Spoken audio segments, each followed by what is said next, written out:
നമ്മുടെ ഒരു പുതിയ വീഡിയോയിലേക്ക് എല്ലാവർക്കും സ്വാഗതം. ഇന്നത്തെ ഈ വീഡിയോയിൽ നമ്മൾ നേരത്തെ ഒരു ഷോർട്ട് വീഡിയോ ഇട്ടിരുന്നു. നമ്മുടെ സോളാർ വയ്ക്കുമ്പോൾ ഫസ്റ്റ് തിങ് എന്താണ് ശ്രദ്ധിക്കേണ്ടത്? എല്ലാവർക്കും അറിയാവുന്ന പോലെ തന്നെ ഒരു നല്ലൊരു ഇൻ്റർഗ്രേറ്ററെ സമീപിച്ചുകൊണ്ട് നല്ല സോളാർ പാനൽ ഏതാ, നല്ല ഇൻവെർട്ടർ ഏതാ, ഓൺ ഗ്രിഡ് ആണോ ഓഫ് ഗ്രിഡ് ആണോ എന്നുള്ള എല്ലാ കാര്യങ്ങളും ഇപ്പം ഏകദേശം ഒരു കോമൺ ആയിട്ടുള്ള ആൾക്കാർക്ക് അറിയാം. ശരിക്കും പറഞ്ഞാൽ ഇതല്ല ഒരു സോളാർ ഇൻസ്റ്റാൾ ചെയ്യുമ്പോൾ നമ്മുടെ മനസ്സിൽ വരേണ്ടത് ലോഡിൻ്റെ ഒപ്റ്റിമൈസേഷനാണ്. എന്താണ് ഈ ലോഡ് ഒപ്റ്റിമൈസേഷൻ ഫാക്ടർ എന്ന് വെച്ച് കഴിഞ്ഞാൽ, നമ്മുടെ വീടുകളിൽ അറിയാം, നമ്മൾ പലരും പല രീതിയിലുള്ള ലോഡുകൾ ഉപയോഗിക്കും. അതായത് നമ്മുടെ ഫ്രിഡ്ജ് ഏതെങ്കിലും പഴയ രീതിയിലുള്ള ഫ്രിഡ്ജ് ഉപയോഗിക്കും, പഴയ രീതിയിലുള്ള വാഷിംഗ് മെഷീൻ ഉപയോഗിക്കും, പഴയ രീതിയിലുള്ള മോട്ടറായിരിക്കും, പഴയ ഫ്രിഡ്ജ്, മിക്സി, ഇങ്ങനെയുള്ള പല സാധനങ്ങളാണ്. പക്ഷേ ഇപ്പോൾ ലേറ്റസ്റ്റ് ആയിട്ട് ഒരുപാട് ടെക്നോളജിക്കൽ അഡ്വാൻസ് ആയിട്ടുള്ള BLDC പോലെയുള്ള എനർജി എഫിഷ്യൻ്റ് ആയിട്ടുള്ള ഒരുപാട് ഡിവൈസുകൾ വന്നിട്ടുണ്ട്. ഫോർ എക്സാമ്പിൾ, ചില വീടുകളിൽ ഒരു 1 കിലോവാട്ട് സിസ്റ്റമാണ് സോളാറിൻ്റെ. ഇപ്പം ഞാൻ ഓഫ് ഗ്രിഡ് വെച്ചിട്ടാണ് ഞാൻ ഇത് ചെയ്യുന്നത്. ഓഫ് ഗ്രിഡ് തന്നെ നിങ്ങൾക്ക് കമ്പയർ ചെയ്യാം, ഓൺ ഗ്രിഡും ഇതേപോലെ തന്നെയാണ്. അപ്പോൾ ഓഫ് ഗ്രിഡ് വെക്കുമ്പോൾ നമുക്കൊരു നോർമൽ ഒരു വീട്ടിൽ 1 കിലോവാട്ടിൻ്റെ ഒരു ചെറിയൊരു സോളാർ സിസ്റ്റം വെച്ചു. അപ്പോൾ നമുക്ക് ലൈറ്റ്, ഫാന്, TV കാര്യങ്ങളെല്ലാം വർക്ക് ചെയ്യിപ്പിക്കും. കുറച്ചുകൂടെ ഹെവി ലോഡ് വേണം എന്നുണ്ടെങ്കിൽ നമ്മളൊരു 2 കിലോവാട്ടിലോട്ട് പോകും. പക്ഷേ 2 കിലോവാട്ടും ഈ വലിയ 1-2 AC കാര്യങ്ങളൊക്കെ ഉണ്ടെങ്കിൽ വർക്ക് ചെയ്യില്ല. അപ്പം നമുക്ക് 4 കിലോവാട്ടിലോട്ട് പോകേണ്ടി വരും. ഓക്കെ, അപ്പോൾ ഇങ്ങനെ വരുമ്പോൾ ഉള്ള ഒരു പ്രശ്നം എന്താണെന്ന് വെച്ചാൽ, നമ്മൾ ലോഡിനനുസരിച്ചാണ്, അല്ലെങ്കിൽ എന്താണോ ലോഡ് അതിനനുസരിച്ചാണ് സോളാർ നമ്മൾ കാൽക്കുലേറ്റ് ചെയ്യുന്നത്. എത്രത്തോളം ലോഡ് എടുക്കണോ അത്രത്തോളം ബാറ്ററിയും ആഡ് ചെയ്യും, അത്രത്തോളം സോളാറും ആഡ് ചെയ്യും. ഇതിലും നല്ല ഒരു കാര്യമുണ്ട്. നമ്മൾ ലോഡിനെ ക്രമീകരിക്കുകയാണെങ്കിൽ, അതായത് നമുക്കൊരു 50-60 വാട്ട്സ് എടുക്കുന്ന ഒരു ഫാൻ മാറ്റി നമുക്ക് 20 വാട്ട്സ് എടുക്കുന്ന, തുച്ഛമായ 20 വാട്ട്സ് എടുക്കുന്ന ഒരു BLDC ഫാൻ ഒരു 5 എണ്ണം, ഒരു വീട്ടിൽ നോർമലി ഒരു 5 റൂം ഉണ്ടെങ്കിൽ 5 എണ്ണം കൺസിഡർ ചെയ്യുകയാണെങ്കിൽ തന്നെ ഒരു 3000 രൂപ വെച്ചിട്ട് ഒരു ഫാൻ കൂട്ടുവാണെങ്കിൽ 15000 രൂപയെ ആവുന്നുള്ളൂ. 15,000 രൂപയെ ആവുന്നുള്ളൂ.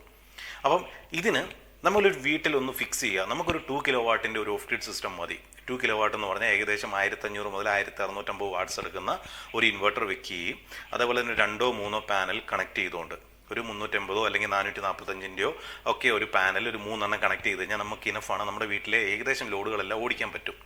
പക്ഷേ നിങ്ങൾ മാറ്റേണ്ട കാര്യങ്ങൾ, ഒരു എന്താ പറയുന്നത്, ഫ്രിഡ്ജ് ആണെന്നുണ്ടെങ്കിൽ പഴയ രീതിയിലുള്ള ഓൺ ഓഫ് രീതിയിലുള്ള കംപ്രസർ ടൈപ്പുള്ള ഒരു ഫ്രിഡ്ജ് ആണെന്നുണ്ടെങ്കിൽ അത് മാറ്റി പുതിയ രീതിയിലുള്ള ഇൻവെർട്ടർ ടെക്നോളജി ഒക്കെ വെച്ചിട്ടുള്ള ഫ്രിഡ്ജ് വയ്ക്കുക. ഓക്കെ, അപ്പം അത് എടുക്കുന്ന, അതായത് റണ്ണിങ്ങിൽ എടുക്കുന്ന 100-150 വാട്ട്സേ വരുന്നുള്ളൂ. മറ്റേത് ഏകദേശം എന്താ പറയുന്നത് 350-500 ആ റേഞ്ച് വരുമ്പോൾ ഇത് അത്രേ എടുക്കുന്നുള്ളൂ. ഓക്കെ, അതേപോലെ തന്നെ BLDC വെച്ചിട്ടുള്ള വാഷിംഗ് മെഷീനൊക്കെ ഇപ്പോൾ അവൈലബിൾ ആയി തുടങ്ങിയിട്ടുണ്ട്. ഓക്കെ, LGയുടെ ഒക്കെ ഒരുപാട് വാഷിംഗ് മെഷീൻ അവൈലബിൾ ഉണ്ട്. അല്ലെങ്കിൽ തന്നെയും വാഷിംഗ് മെഷീൻ ഒരു 10-400 വാട്ട്സ് ഒക്കെ നമുക്ക് എടുക്കുന്നുള്ളൂ. അത് നമുക്ക് കണക്ട് ചെയ്യാം, കുഴപ്പമില്ല. ഓക്കെ, ഇപ്പോൾ BLDCയുടെ മിക്സി വന്നു തുടങ്ങിയിട്ടുണ്ട്. ഓക്കെ, അതുപോലെ തന്നെ BLDC മോട്ടർ വന്നു തുടങ്ങിയിട്ടുണ്ട്. അപ്പോൾ ഇതൊക്കെ, അതായത് ഈ എക്സ്പെൻസ്, അതായത് നമ്മളിപ്പം ഒരു 2 കിലോവാട്ട് സിസ്റ്റം വെച്ചു. 2 കിലോവാട്ട് സിസ്റ്റം നമുക്ക് ഏകദേശം ഒരു 2 ബാറ്ററിയുടെ, അതായത് ഒരു ബാറ്ററിക്ക് 19,000 രൂപ വെച്ചിട്ട് 2 ബാറ്ററി എടുക്കുക. അതേപോലെ തന്നെ നമുക്കൊരു ഇൻവെർട്ടറും കാര്യങ്ങളും എല്ലാം സെറ്റ് ചെയ്ത് കഴിയുമ്പോഴത്തേനും നമുക്ക് ഒരു 1 ലാഖിൻ്റെ അപ്രോക്സിമറ്റ്ലി 1 ലാഖിന് ബിലോയേ ഉള്ളൂ.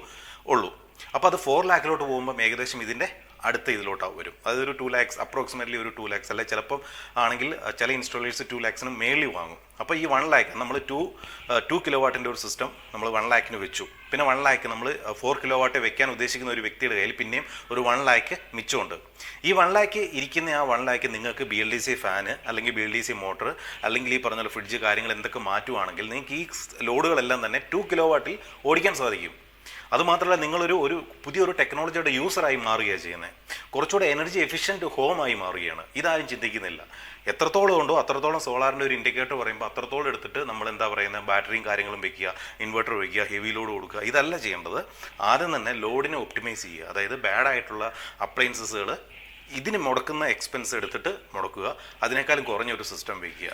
അപ്പം ഈ BLDCയുടെ ഒരു സംഭവം വെക്കുന്നതോടുകൂടി തന്നെ ഒരു 20 വാട്ട് വെച്ചിട്ട് ഒരു 5 ഫാൻ എടുക്കുവാണെങ്കിൽ തന്നെ എത്രയായി? 20 വാട്ട്, 20 ഗുണിക്കണം 5 ചെയ്ത് കഴിഞ്ഞാൽ 100 വാട്ടേ ആവുന്നുള്ളൂ. നമുക്കപ്പം 5 ഫാൻ ഇതിൽ വർക്ക് ചെയ്യും.